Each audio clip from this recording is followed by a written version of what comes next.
Please remain seated in your boat at all times.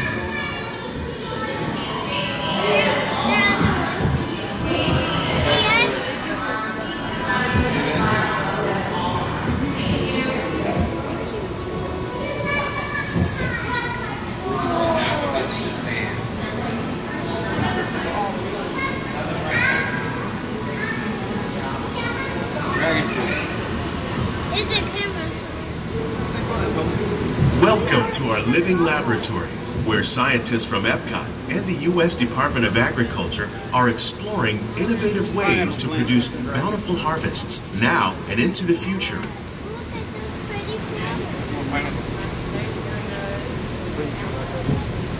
The tropics are home to the greatest diversity of plants on the planet.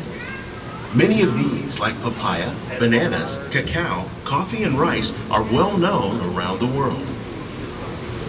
These are just a few of the edible plants that have been an important source of nutrition for people living in the tropics. Many are rich in vitamins and minerals, while others are well adapted to growing in less than ideal conditions. Some, like the water lily, thrive in wet, swampy areas and waterways. All parts of this plant, even the flower petals, are edible.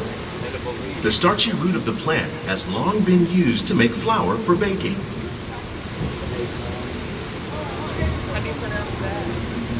One day, many of these lesser-known tropical plants may be as important as the bananas growing on both sides of the boat. More than 28 million tons of bananas are eaten annually, making it the most popular fruit in the world. Banana? There's a bunch of them. Them are good. No, the red stuff. It's all the fish. This is a fish. Where is it? Right over here. On both sides are fish. Tilapia. Look how big that fish is. You ate that last night.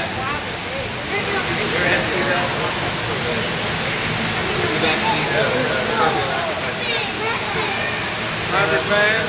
Look at them bass over there. Hybrid bass.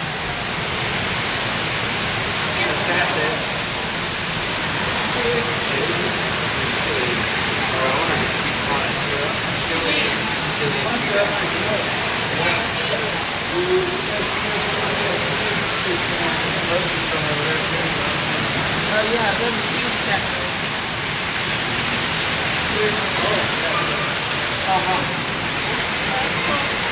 Somebody Mickey ears out of the part.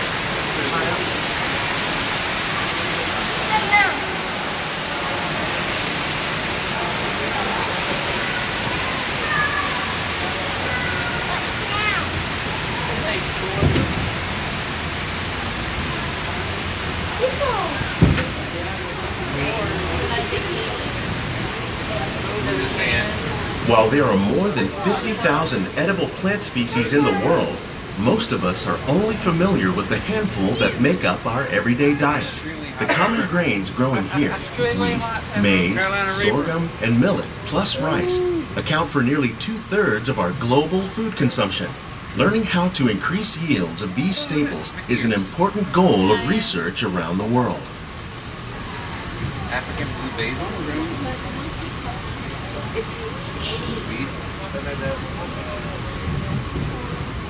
Mushroom, quinoa. Hey, you like quinoa. You like quinoa. These plants are definitely on their way up. Innovative growing techniques like these increase yields while more efficiently using resources like water, fertilizer, and pesticides. Another innovation at work here is our integrated pest management program. By populating our greenhouses with beneficial insects that prey on harmful pests like aphids and flies, we are significantly reducing our reliance on conventional pesticides.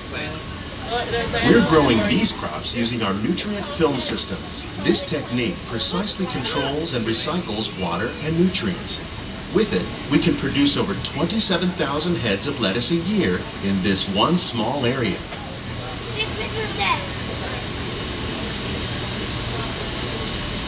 What is that? Can you train some other five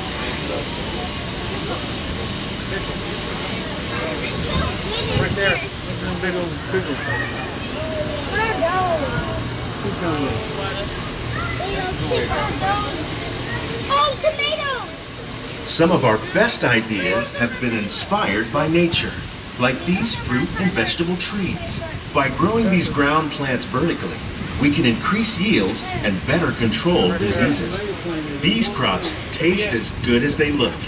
In fact, we serve more than 15 tons of produce from our greenhouses in restaurants here at the land every year.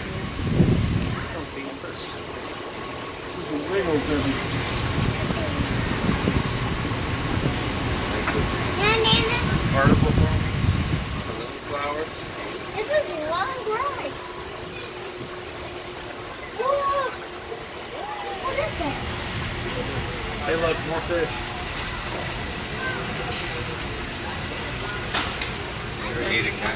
The future of agriculture may include innovative ideas like this vertical growing system. Plants grown in this way use a fraction of the space required by traditional growing methods. That saves water and increases production.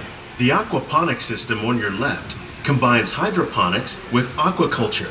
The fish provide a natural source of fertilizer for the plants, and the plants help keep the water clean for the fish. It's another great way to produce more while using less. In our lab, Epcot scientists are working with the U.S. Department of Agriculture on a number of innovative projects. The goal of these efforts is to produce higher yielding and better quality plants. What's this, Papa? There.